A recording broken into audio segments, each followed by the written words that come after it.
ilmu ya ghaib ambayo hakuna anayejua isipokuwa Mwenyezi Mungu. Jambo la mwisho akamwambia hilo lako ndio limeingia hapa gani, wama tadri nafsun bi ayi ardhin tamut inna Allaha alimun khabir. Nafsi yote haijui ardhi gani kesho atakufa mtu. Yeye malakul mauti pia hajui, ni yeye tu atume ambao nenda kwa mtu fulani kang'oe roho, lakini hajui ni wakati gani, ni wakati gani, ni siku gani, ni saa ngapi, hajui. Kwa hiyo hapo Maliki ndio moyo wake ukatua. Kwa hiyo ndugu zangu, ghaibu hakuna anayejua isipokuwa ni Mungu. Hili kwanza tukubaliane, hili tukubaliane, tusidanganywe ndugu zangu.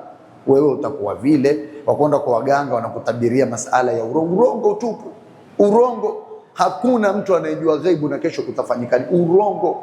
Na ikiwa una imani hiyo ndugu zangu, kwamba wewe waweza kulaghaiwa na kudanganywa ukaelezwa kwamba yatakauzuka kesho juu ya maisha yako, wallahi wewe hujaingia katika watu waliomwamini Allah, hujawa na sifa ya mu'min, bali wewe ni mtu uliyeikhalifu Qur'ani ndugu zangu.